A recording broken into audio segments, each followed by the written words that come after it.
Good morning. It's December 13th, and this is To My Liberal Friends. We're speeding towards the end of 2023, and soon we'll be into 2024, which is a presidential election year.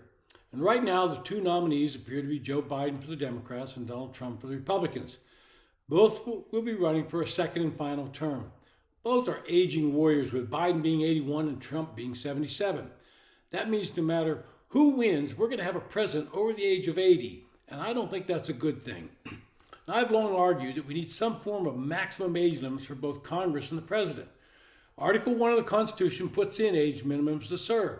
You must be 25 years of age to serve in the House, 30 years of age to serve in the Senate, and 35 years of age to be the President. The framers of the Constitution gave this considerable thought for each of these offices and determined that each would be of an age of sufficient maturity to perform the duties of the office. Well, this campaign has forced the American public to look at the ages of the candidates, and I would suggest that while they're at it, they should look at the advancing ages of many of those serving in both the House and Senate. Dianne Feinstein was once a very capable senator from California. I interacted with her multiple times while working in Washington, and she was always fair and thoughtful. But in the end, she was an aging woman who suffered from dementia and died in office this past year at the age of 90. And this goes for members of both parties. Strom Thurmond served until he was 100, and the last 3 years of his term he resided at Walter Reed Hospital. The Republicans would wheel him into the Senate chamber when they needed his vote. Robert C. Byrd from West Virginia was forced to step down as a Democratic leader, but allowed to chair the Senate Appropriations Committee. He also suffered from dementia.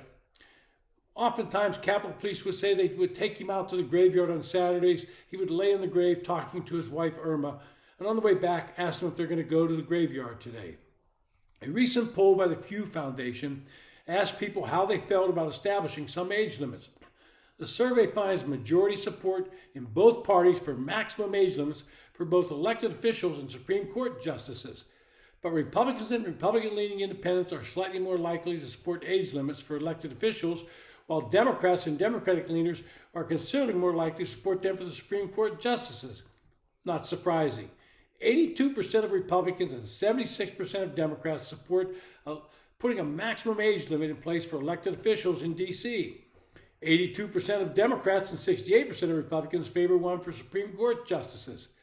I think this has more to do with the makeup of the court right now than anything else. Creating maximum age limits for elected officials in Washington, while popular among the public, would likely require amending the Constitution.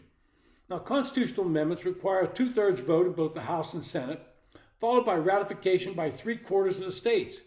Alternatively, Congress could call a convention to propose amendments if requested by 2/3 of the states, but that threshold has never been reached, and that's a dangerous thing to do to open the Constitution up to all kinds of amendments.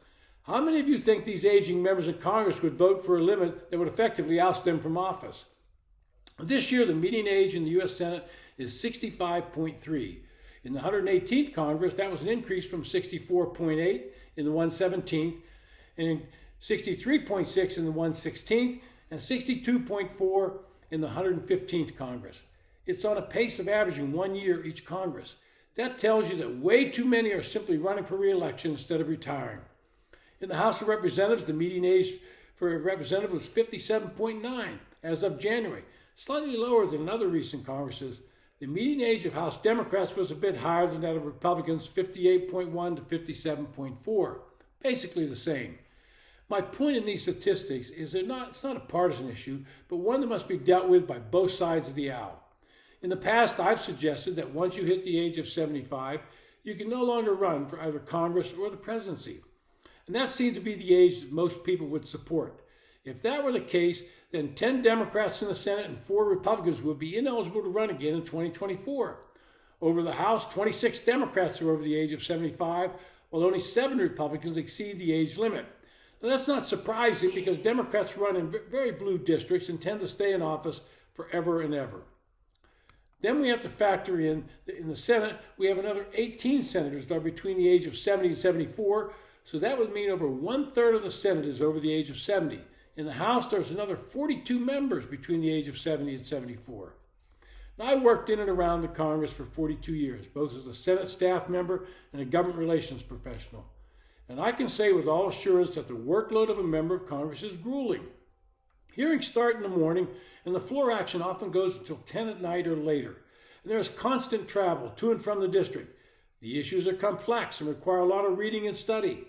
In that poll, more than half thought the job was too demanding for someone over the age of 75. Now let's use an example. Nancy Pelosi has been in the Congress since 1987 and is now 83 years old. She's the former Speaker of the House and remained after stepping down, something that is rarely done, if ever, but she's now announcing she's going to run again for re-election in 2024. Nothing epitomizes the phenomenon of members of Congress staying on well past their expiration date than this decision. It shows these members have nothing else in their lives and cling to this power for fear they would not be the public eye that they so crave. Mitch McConnell, the Republican leader in the Senate, is 81 and has health issues. He should retire as well. What we have is a gerontocracy running the nation, and it appears that our next president will be among them. I'm not sure this is a good thing, and I think the public agrees it's not a good thing. Let's put some age maximums in there. Let's get the old people out and get a younger generation in making decisions. This has been To My Liberal Friends. Thanks for listening.